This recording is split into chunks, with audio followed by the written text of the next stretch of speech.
Hello guys, how you all? நம்ம எதை பற்றி பேச போகிறோம் அப்படின்னா ஒரு இம்பார்ட்டண்ட்டான டாபிக். என்ன டாபிக்னா, நம்மளுக்கே தெரியும் நம்ம பசங்க ஆல்மோஸ்ட் ஒரு 20 இயர்ஸ் அபவ், ஐ மீன் காலேஜ் முடிச்ச பசங்க, அரல்ஸ் வேலை செஞ்சுட்டு இருக்க பசங்க, அரல்ஸ் வேலை தேடிட்டு இருக்க பசங்க எல்லாரும் பேசாத ஒரு டாபிக். மச்சான் பிஸ்னஸ் பண்ணலாமா, மச்சான் பிஸ்னஸ் பண்ணலாமா, ப்ரோ பிஸ்னஸ் பண்ணலாமா ப்ரோ. இது பேசாத ஆளே கிடையாது. எந்த ஒரு டிக்கெட்லையும் இந்த பற்றின டாபிக் இல்லாமல் இருந்ததே கிடையாது. நானும் அதை பேசியிருக்கேன், நானும் அதை பண்ணியிருக்கேன், நானும் பேசிட்டு இருக்கேன். எல்லாரும் பிஸ்னஸ் பண்றோம்னு சொல்றோம். பட் ஆனால் அதை எப்படி பண்ணணும், என்ன பண்ணணும், நம்ம ஏன் அதை சூஸ் பண்ணணும், எதுக்காக அதை சூஸ் பண்ணணும்? பிஸ்னஸ்ன்றது ஒன்லி மணி மட்டுமா, இல்லை அதை தாண்டி வேற ஏதாச்சும் இருக்கா? நீங்க பிஸ்னஸ் எதுக்கு பண்றீங்க? உங்களுக்கு அது பேஷனா, ஆர்எல்ஸ் உங்களுக்கு அது பிஸ்னஸ்ல, ஐ மீன் உங்க ஒர்க்ல ஏதோ பிடிக்கலன்றதுக்காக நீங்க பிஸ்னஸ் சூஸ் பண்ணீங்களா? ஆர்எல்ஸ் 4 பேர் உங்களுக்கு பிஸ்னஸ் பண்ணடா மச்சான், பிஸ்னஸ் பண்ண ப்ரோ நல்லா இருக்கலாம் அப்படின்னு சொன்னதுக்காக நீங்க பிஸ்னஸ் சூஸ் பண்றீங்க? இல்லை நிறைய ரீசன்ஸ் இருக்கு.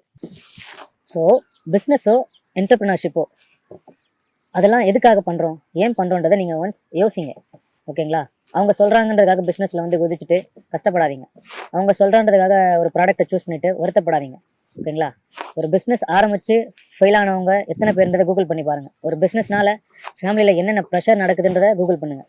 ஒரு பிஸ்னஸ்னால ஃப்ரெண்ட்ஸ்குள்ளே என்னென்ன இஷ்யூஸ் ஃபேஸ் பண்ணியிருக்காங்கன்றதை கூகுள் பண்ணி பாருங்கள். எல்லாரும் ஒரு பிஸ்னஸில் இருக்க ப்ளஸ்ஸை மட்டும்தான் பேசிகிட்டு இருக்காங்களே தவிர யாருமே அதில் இருக்க நெகட்டிவ்ஸை பற்றி பேச மாட்டேங்கிறாங்க. ஏன் பேச மாட்டேங்கிறாங்க தெரியுமா? பேசிட்டா அவங்களோட ப்ராடக்ட்ஸை விற்க முடியாது. இந்த sense digital marketing, trading, whatever ஒரு இன்ஸ்டாகிராம் ஃபீட்டில் ஆடாக உங்களுக்கு வருதுன்னா அது எல்லாமே ஒரு சர்வீசஸ், ஒரு ப்ராடக்ட் தான். ஓகேங்களா?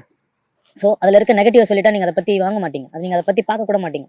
உங்களை எல்லாருமே அவங்க வந்து ஒரு மாதிரி க்ளோரிஃபை பண்ணி எல்லாத்தையும் சொல்கிறாங்க.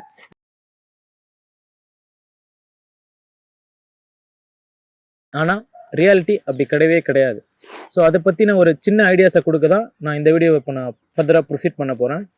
ஒரு பிஸ்னஸ் ஸ்டார்ட் பண்ணுறதுக்கு முன்னாடி என்ன திங்க் பண்ணணும், என்ன யோசிக்கணும், எதையெல்லாம் கன்சிடரபிள் பாயிண்ட்டாக நம்ம எடுத்துக்கணும் அப்படின்றத ஒரு 5 to 6 பாயிண்ட்ஸ்குள்ளே நான் உங்களுக்கு ஒரு சின்ன வீடியோவாக உங்களுக்கு நான் இப்போ சொல்லலான்னு இருக்கேன். அதில் ஃபர்ஸ்ட் பாயிண்ட், டீம். நீங்கள் தனியாக ஓட போகிறீங்களா அரல்ஸ் டீமாக ஓட போகிறீங்களா? உங்களோட டீம் தான் உங்களோட வீக்னஸ், உங்களோட டீம் தான் உங்களோட சக்ஸஸ். ஓகேங்களா? நீங்கள் தனியாக சூஸ் பண்ணுறீங்கன்னா அப்படி ஒரு ப்ராடக்டை, ஐ மீன் நீங்கள் பிஸ்னஸோ ஒரு என்டர்பிரினரோ நீங்கள் தனியாக எடுக்க போகிறீங்க அப்படின்னா அதில் இருக்க சாதகம் பாதகம் என்னன்றதை அனலைஸ் பண்ணுங்கள். சப்போஸ் ஒரு டீமாக எடுக்க போகிறீங்க அப்படின்னா அதுக்குள்ளே நீங்கள் என்னென்னலாம் கமிட்மெண்ட்டை அண்ட் தென் என்னென்ன ரெஸ்பான்சிபிலிட்டிஸை, என்னென்ன ஆப்ளிகேஷன்ஸ்லாம் இருக்குன்றதை நீங்கள் அனலைஸ் பண்ணுங்கள். ஓகேங்களா? ஒருத்தரால் இந்த சென்ஸ் ஒரு நண்பனால் ஒருத்தனை உருவாக்கவும் முடியும், அதே நண்பனால் ஒருத்தரை அழிக்கவும் முடியும். ஓகேங்களா? அப்படின்னும் போது நம்மக்கிட்ட நம்ம சரௌண்டிங்கில் நம்ம நிறைய ஃப்ரெண்ட்ஸை நிறைய பேர் நம்ம பார்த்துருப்போம். நம்ம எல்லாம் 10 பேர் 5 பேர் 50 பேர்கிட்ட நம்ம பழகினாலும் நம்ம யார்கிட்ட நம்ம கம்ஃபர்ட்டோ அவங்ககிட்ட தான் நம்ம எல்லாத்தையுமே நம்ம சொல்லிப்போம். உங்களுக்கு ஒரு பிரேக்கப்னாலும் சரி, ஒரு குடும்பத்தில் கஷ்டம்னாலும் சரி, எல்லாத்தையும் சொல்லிப்போம். ஓகேங்களா? அப்படி அந்த மாதிரி இவர் நம்மளுக்கு பிஸ்னஸ்க்கு சூட் ஆவாரா, பிஸ்னஸ்க்கு தாண்டி என்னன்னா பிஸ்னஸ் வேறு ஃப்ரெண்ட்ஷிப் வேறுன்ற பிரித்து பார்க்குற மென்டாலிட்டியை ஃபஸ்ட்டு வளர்த்துக்கிட்டு தான் நீங்கள் ஃப்ரெண்ட்ஸ்குள்ளே நீங்கள் ஒரு பிஸ்னஸை கமிட் பண்ணிக்க ரெடியாக இருக்கணும். நீங்கள் எவ்வளோ மெச்சூர்டாக இருக்கீங்களோ ஆப்போசிட் பர்சனும் அதே எவ்வளோ உங்களை அக்செப்ட் பண்ணிவிட்டு அவங்களும் மெச்சூர்டாக அதை வேலிடேட் பண்ணுற ஒரு பர்சனாக இருக்கணும். அப்படின்னும் போது தான் அந்த டீம் வந்து லாங் டேர்முக்கு யூஸ் ஆகும். ஓகேங்களா? ஸோ இது ஒரு ஃபர்ஸ்ட் பாயிண்ட். ஸோ உங்கள் டீமை பில்ட் பண்ணுங்கள், ஆர்எல்ஸ் தனியாக போகணும்னு ட்ரை பண்ணுங்கள். இதில் ரெண்டுத்தில் எது சூஸ் பண்ணுறீங்கனாலும் அதில் இருக்க நெகட்டிவ்ஸை ஃபஸ்ட்டு அனலைஸ் பண்ணுங்கள். ஓகேங்களா? This is one of the first point, major point. Second point, but it's a major point. ஆக்சுவலாக இதை தான் நான் ஃபஸ்ட்டு சொல்லியிருக்கணும். நீங்கள் பிஸ்னஸை எந்த மாதிரி பிஸ்னஸ் சூஸ் பண்ண போகிறீங்க? டிஜிட்டல் மார்க்கெட்டிங் வச்சிங்களேன், இட்ஸ் ஜஸ்ட் அ ஸ்கில். ட்ரேடிங்னு வச்சிங்களேன், அது ஒரு டெய்லி டேல ப்ராக்டிஸ் பண்ண தான் அது நம்மளுக்கு வரும். சில பேர் அதை நான் 5 நாளில் பண்ணி காட்டுறேன்னு சொல்லிட்டு பண்ணுவாங்க, நீங்களும் அதை பணம் கட்டி பண்ணுவீங்க. பட் ஆனால் ஆக்சுவலி உங்களுக்கு ட்ரேடிங்கிறது பிடிச்சிருக்கா, உங்களுக்கு டிஜிட்டல் மார்க்கெட்டிங் உங்களுக்கு பிடிச்ச சப்ஜெக்டா அப்படின்றத நீங்கள் செல்ஃப் எவாலுவேஷன் பண்ணணும். அவங்க சொல்லிட்டாங்க 3 மாதத்துல நான் இவ்வளோ காசு எடுத்து காட்டுறேன்னு, அதனால நான் போய் சம்பாதிக்க போகிறேன்னு நீங்கள் சம்பாதிக்கலாம்னு நினச்சிங்கன்னா சத்தியமாக முடியாது. அப்படி நிறைய பேர் ஏமாந்தவங்க இருக்காங்க, இன்னும் இருந்துட்டு தான் இருக்காங்க. ஓகேங்களா? ஸோ எந்த ஒரு பிஸ்னஸ்க்கும் பணம் முக்கியம்தான், பட் ஆனால் பணம் மட்டுமே முக்கியம் கிடையாதுன்றதை இது சொல்ல வரோம். ஸோ அந்த சுச்சுவேஷனில் சப்போஸ் உங்கள் பிஸ்னஸ் அவுட் ஆஃப் கேஷை தாண்டி போயிட்டுருக்கு, ரெவன்யூ பண்ண முடியல அப்படின்னாலும் நீங்கள் ஸ்டாண்டர்டாக நிற்பீங்களா? அந்த கொஷின் உங்களுக்கே கேளுங்க. நான் காசு இல்லைனாலும் பணம் இல்லைனாலும் நான் அந்த பிஸ்னஸ்க்காக நான் போராடுவேன், நான் அதை பேஷனேட்டாக எடுத்து வளர்த்து காட்டும் அப்படின்னு உங்களால் நிற்க முடியுமா? அப்படின்னா மட்டும் நீங்கள் பிஸ்னஸ் பண்ணுங்கள். இல்லை என்கிட்ட மணி காலி ஆகிடுச்சு, நான் கிளம்புறேன், என்னால் முடியல, ஃப்ரெண்டு வேணான்னு சொல்லிட்டான், போதும் மச்சான்னு சொல்லிட்டான், அதனால நான் பிஸ்னஸ் ஸ்டாப் பண்ண போகிறேன்னா அப்போ பிஸ்னஸை தொடாதீங்க. ஓகேங்களா? எந்த நிலமை ஆனாலும் பிஸ்னஸை பிடிச்சி நிறுத்தணும், அதுக்கு பேர் தான் பிஸ்னஸ். அந்த மாதிரிலாம் யாரெல்லாம் வந்தாங்கன்றதை கூகுள் பண்ணுங்கள், அனலைஸ் பண்ணுங்கள், வெரிஃபை பண்ணுங்கள், கூகுள் பண்ணுங்கள், அனலைஸ் பண்ணுங்கள், எவாலுவேட் பண்ணுங்கள், அதுக்கப்புறம் பிஸ்னஸ்க்குள்ளே வாங்க. என்னோட தாட் உங்களை பிஸ்னஸ் பண்ண வேணான்னு சொல்கிறது கிடையாது. என்னோட தாட் உங்களை டிமோட்டிவேட் பண்ணணும்னு கிடையாது. ஈவன் நானுமே கூட ஒரு பிஸ்னஸ் மைண்டட் பர்சன் தான். பட் ஒரு பிஸ்னஸ் பண்ணுறதுக்கு முன்னாடி அதுக்குள்ளே நீங்கள் என்னென்னலாம் அனலைஸ் பண்ணணும், என்னென்னலாம் யோசிக்கணுன்றதை சொல்ல வரேன். ஓகேங்களா? அண்ட் தேர்ட் பாயிண்ட், இது ஒரு சூப்பர் பாயிண்ட் ஆக்சுவலாக. நீங்கள் பிஸ்னஸை எடுத்துட்டீங்க, பிஸ்னஸை சூஸ் பண்ணிட்டீங்க, நீங்கள் ஒரு ப்ராடக்டை செலக்ட் பண்ணிட்டீங்க. நீங்கள் செலக்ட் பண்ண ப்ராடக்ட்டுக்கு காம்படிஷனோட ஸ்டாண்டர்ட் என்ன, நீங்கள் யாரை காம்படிட் பண்ணுறீங்க, அவங்களோட ஸ்டாண்டர்ட் என்ன, அவங்களையும் உங்களையும் நீங்கள் எந்த அளவுக்கு யூனிக்னஸாக டிஃப்ரென்ஷியேட் பண்ணி காமிக்க போகிறீங்க. ஸோ இதெல்லாம் தான் ஒரு பிஸ்னஸை வந்து தனித்துவமாக லாங் டேர்முக்கு எடுத்துகிட்டு வரும். இப்போது நீங்கள் சே ஃபார் எக்ஸாம்பிள், நம்ம ஒரு மெயின் ரோடை கிராஸ் பண்ணுறோன்னா அந்த மெயின் ரோட்லேயே நம்ம எத்தனை டீ கடை பார்த்துருப்போம். ஆனால் நம்ம செலக்டிவாக இந்த ஒரு பர்டிகுலர் டீ கடைக்கு மட்டும்தான் போகுன்ற மாதிரி ஒரு ஹேபிட் இருக்கும். அதில் சில பேர் ஒரு ஜஸ்ட் லைக் தட் ஒரு பர்சன், ஒரு அன்னோன் பர்சன் கூட அந்த ஏரியாவுக்கு அன்னோன் பர்சன் கூட அங்கே கிராஸ் ஆகுறாங்கன்னா அவர் எந்த டீ கடையை சூஸ் பண்ணுவார்? கொஞ்சம் அட்ராக்டிவாக, கொஞ்சம் ப்ளசண்ட்டாக இருக்க டீ கடையை தான் சூஸ் பண்ணுவாங்க. ஸோ அந்த மாதிரி உங்கள் காம்படிட்டரை நீங்கள் பீட் பண்ணுற அளவுக்கு, ஆர்எல்ஸ் உங்கள் காம்படிட்டர் கூட நீங்கள் போட்டி போகிற அளவுக்கு உங்களோட மைண்ட் செட் இருக்கா?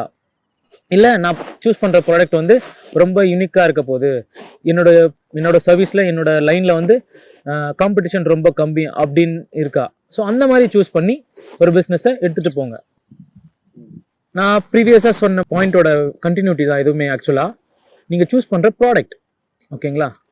ஸோ நீங்கள் எந்த ப்ராடக்டை சூஸ் பண்ணுறீங்களோ அது ரிலேட்டடான பிரச்சனை நிறைய உங்களுக்கு வரும்.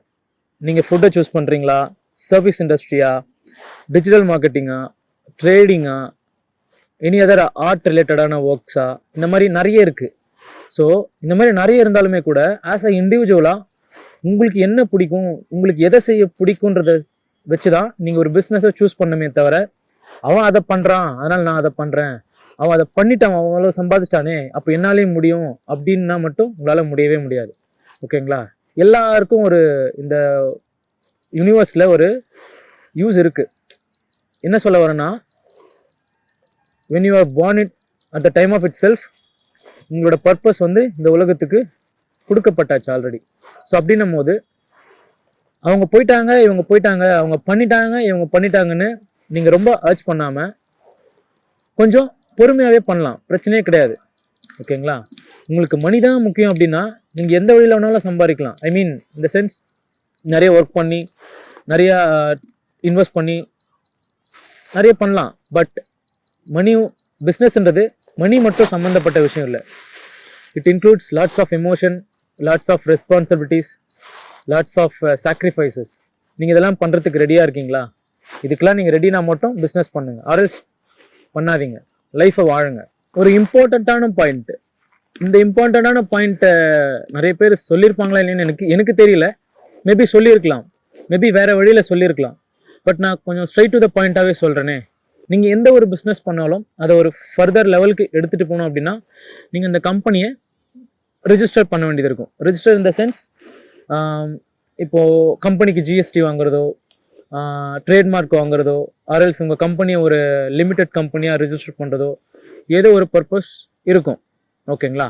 அப்படின்னும் போது இங்கே நிறைய ஸ்டார்ட் அப் ஓனர்ஸ், ஆர்எல்ஸ் நிறைய ஸ்டார்ட் அப் ஃபவுண்டர்ஸ், ஆர்எல்ஸ் ரிகரஸாக கம்பெனி ஸ்டார்ட் பண்ணணுன்னு இருக்க நிறைய பர்சன்ஸ் பண்ணுற பெரிய மிஸ்டேக்ஸ் நான் பார்த்த வரைக்கும் என்னோட ஒர்க் எக்ஸ்பீரியன்ஸில் என்னென்னா, just like that they are registering their company as a private limited.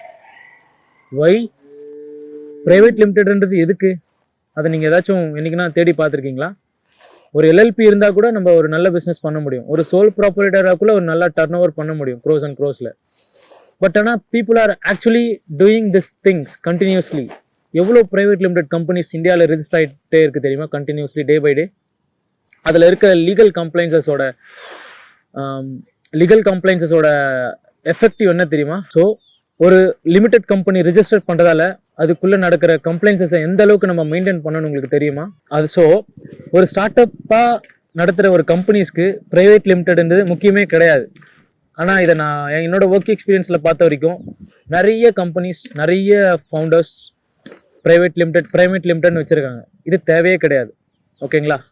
So light போயிடுச்சு. எனக்கு இதுக்கப்புறமும் இன்னும் நிறைய பேசணும். உங்களுக்கு இதை பற்றின மோர் இன்ஃபர்மேஷன் தெரிஞ்சுக்கணும்னு உங்களுக்கு விஷயம் இருந்தால் சொல்லுங்கள். இதை நான் நெக்ஸ்ட் வீடியோவை உங்களுக்கு அடுத்த செக்ஷனில் காட்டுறேன். ரிகரஸாக இருக்கேன். Please subscribe our channel Venkat அஃபைஸ். Share this video to your friends if you are really enjoyed or motivated somewhere something. Your likes and subscribes will motivate me further doing some big things in future. Thanks a lot. God is great.